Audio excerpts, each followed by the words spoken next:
तो hello everyone, तो स्वागत है आपका डिजिटल स्किल्स क्लब में। तो आज हम फिर से सी प्रोग्रामिंग के कोर्स को कंटिन्यू करने वाले हैं। तो चलिए वीडियो को जल्द से जल्द स्टार्ट करते हैं। तो हमने प्रीवियस लेक्चर में टोकन्स और टोकन्स के टाइप को पूरे डिटेल में डिस्कस कर चुके हैं। आज हम देखने वाले हैं कौन से टॉपिक हम डिस्कस करने वाले हैं। तो हमारा सबसे पहला टॉपिक है what are the data types in C. फिर उसके बाद हम देखेंगे types of data type. Data types के कितने टाइप्स होते हैं, ये हम दोनों पॉइंट को आज डिटेल में डिस्कस करेंगे। आज हम देखेंगे कि जो वेरिएबल होते हैं जिनकी वैल्यू चेंज होती रहती है, इन वेरिएबल में किस तरह का वैल्यू स्टोर होता है, ये कौन डिफाइन करता है किस तरह का वैल्यू कहाँ स्टोर करनी है, आज हम इस वीडियो में जानने वाले हैं। सबसे पहले हम देख लेते हैं what are the data type in C. तो हम इससे पहले रियल लाइफ से आपको रिलेट करके बताया ताकि आपको डेफिनेशन अच्छे से क्लियर हो पाए। मान लो हमें चाय बनाना है, तो हमें एक सॉलिड बर्तन का यूज करना होगा क्योंकि हमारा चाय एक लिक्विड टाइप के, उसके लिए हम सॉलिड यूज करेंगे तभी हमारा चाय बन पाएगा। अगर बर्तन में छेद हुआ तो हमारा चाय गिर जाएगा, शायद हमारा चाय बन भी नहीं पाएगा। जैसे हमें वाटर को स्टोर करना होता है तो हम वाटर बोतल का यूज करते हैं। जैसे हमें जिस तरह का चीज़ स्टोर करना है हमें वैसे ही बर्तन का आवश्यकता पड़ती है।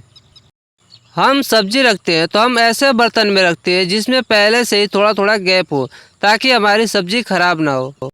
अगर सब्जी को धोना भी पड़ा तो हम ऐसे बर्तन में धोएंगे जिसमें पहले से ही थोड़ा थोड़ा छेद हो ताकि उसमें से पानी आसानी से गिर सके। इसका मतलब जिस तरह का सामान हमारे पास है उसी तरह का कंटेनर हमें स्टोर करने के लिए ज़रूरत पड़ेगा। अगर आप सभी को एग्जाम्पल क्लियर है तो हम अब चलते हैं डेटा टाइप्स को देख लेते हैं आखिर डेटा टाइप्स होता क्या है। तो सबसे पहले हम इसे पढ़ के एक बार देख लेते हैं।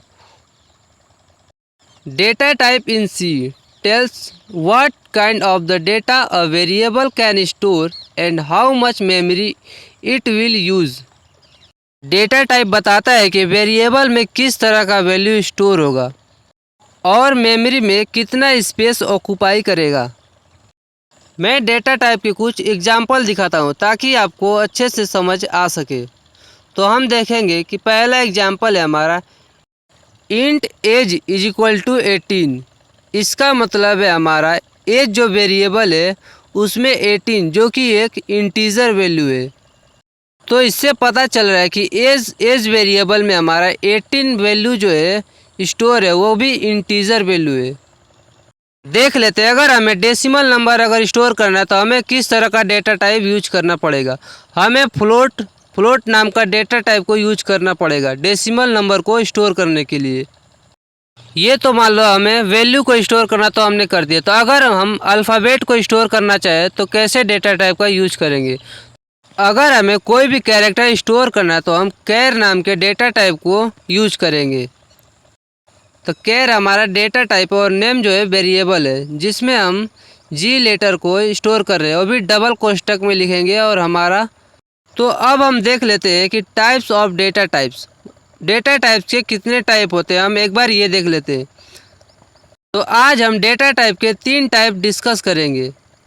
सबसे पहला डेटा टाइप है हमारा प्रिमिटिव डेटा टाइप, जिसे हम सिंपल डेटा टाइप भी कहते हैं। पहले प्रिमिटिव डेटा टाइप में देख लेते हैं कौन कौन से डेटा टाइप आते हैं। तो पहला है इंट, फिर उसके बाद हमारा कैर, फिर देखेंगे कि हमारा तीसरा है फ्लोट और चौथा है डबल। ये हमारा प्रिमिटिव डेटा टाइप है। और हम सेकंड देखते हैं डिराइव्ड डेटा टाइप्स, और इसमें देख लेते हैं हमारा कितने टाइप्स होते हैं, कौन कौन से डेटा टाइप यूज होते हैं। तो पहला है एरे, दूसरा पॉइंटर और तीसरा है हमारा फंक्शन। तो ये हमारा डिराइव्ड डेटा टाइप में आते हैं। और हम तीसरा देख लेते हैं यूज़र डिफाइंड डेटा टाइप, और इसमें देख लेते हैं कौन कौन से डेटा टाइप यूज होते हैं, स्ट्रक्चर और दूसरा है यूनियन, और देखते हैं तीसरा हमारा है एनम। तो इस लेक्चर में केवल हम प्रिमिटिव डेटा टाइप को अच्छे से पढ़ेंगे, बाकी के दोनों टाइप्स को अलग अलग लेक्चर में पढ़ेंगे। तो हम देख लेते हैं common primitive data types with range. हम अब समझेंगे कि आखिर डेटा टाइप्स क्या होते हैं, फिर उनके यूज़ क्या होता है, फिर उनके साइज़ देखेंगे, फिर उनके रेंज को भी देखेंगे। सबसे पहले देख लेते हैं इंट, और उसका फॉर्मेट स्पेसिफायर जो होता है %d होता है। फिर उसके बाद हम उसके यूज़ को देखेंगे, तो हम उसके यूज़ को देखेंगे तो यहाँ पे लिखा है फॉर होल नंबर। ये हमारा इंटीजर वैल्यू के लिए यूज़ किया जाता है, जैसे कि 10 या -20 या 500 या 5000। और इसका साइज़ देखेंगे 4 बाइट। फिर इसके आप देखेंगे यहाँ पे रेंज जो लिखा है, आप यहाँ पे रेंज देख लीजिएगा और आप याद भी इसे अच्छे से कर लीजिएगा। वो डेटा टाइप है जो हमारे सी में ज़्यादातर यूज होता है। तो हम देखेंगे अब कैर, और इसका फॉर्मेट स्पेसिफायर है %c, और ये कैरेक्टर को स्टोर करने के लिए यूज किया जाता है, जैसे कि A या B या 1। अगर इन्वर्टेड कामा के अंदर कुछ भी लिख देंगे वो भी एक सिंगल कैरेक्टर ही माना जाता है। तो इसका साइज जो है 1 बाइट होता है, और इसका रेंज जो है आप देख लीजिए, आप इसे -128 से लेके -127 तक। फिर हम देख लेते हैं float data type. Float data type का फॉर्मेट स्पेसिफायर जो है %f होता है। ये हमारा डेसिमल नंबर के लिए यूज किया जाता है, जो कि छोटे नंबरों के लिए यूज किया जाता है, और इसका साइज है 4 बाइट, और इसका रेंज आप देख लीजिए यहाँ पे।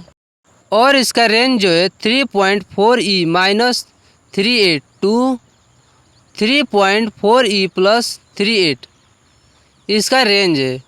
और हम चौथा डेटा टाइप देख लेते हैं, जो कि डबल, और ये हमारा इसका फॉर्मेट स्पेसिफायर है 2f। ये हमारे डेसिमल नंबर के लिए यूज होता है, लेकिन बड़े डेसिमल नंबर के लिए यूज होता है, और इसका साइज है 8 बाइट। और इसका आप रेंज देख लीजिए 1.7e से लेकर 308 टू 1.7e+308 तक। तो आप सभी लोग इतने पहले कॉमन प्रिमिटिव डेटा टाइप को अच्छे से क्लियर कर लेना। मैं आप लोगों को एक सिंपल कोड लिख के दिखा देता हूँ, ताकि आपको अच्छे से क्लियर हो जाए कि हमारा वैल्यू कैसे स्टोर होता है। तो हम पहली लाइन देखेंगे हैज़ इंक्लूड studio.h, ये हमारा हेडर फाइल होता है। और हमारा दूसरा लाइन है इंट मेन, ये हमारा मेन फंक्शन होता है। फिर उसके बाद हमने ओपन करली ब्रेसेस लगा दिया। फिर हम यहाँ पे देखेंगे लगा इंट एज इक्वल्स टू 18, और फिर के डेटा टाइप यूज कर लिया। फिर उसके बाद हमने फ्लोट देख लिया यहाँ पे, और इसके सामने हमने कमेंट डाल के लिख रखा है, ताकि आपको अच्छे से क्लियर हो पाए। प्रिंट हम क्या करेंगे, एज कराएंगे प्रिंट, फिर उसके बाद हम ग्रेड प्रिंट करा देंगे, फिर उसके बाद हम हाइट प्रिंट करा देंगे। फिर उसके बाद लास्ट लाइन है हमारा रिटर्न 0। फिर उसके बाद क्लोज करली ब्रेसेस लगा के हमारा यहाँ पे कोड ख़त्म हो जाएगा। फिर हम कोड को अच्छे से सेव करके और रन करके आपको दिखाते हैं कि हमारा आउटपुट क्या आता है। तो चलिए सेव कर लिया, तो अब हम रन करके दिखाते हैं। राइट क्लिक करेंगे और यहाँ पे रन का ऑप्शन आएगा, हम रन करेंगे। आउटपुट आ चुका है, जो कि लिखा है एज इक्वल्स टू 18, और ग्रेड जो लिखा है A, और हमारा हाइट जो है 5.9 आ चुका है। इसका मतलब हमारा कोड बिल्कुल सही है। आज के लिए बस इतना है। तो ऐसे ही हंसते रहे, मुस्कुराते रहे और नए नए स्किल्स सीखते रहे। Thank you, bye bye.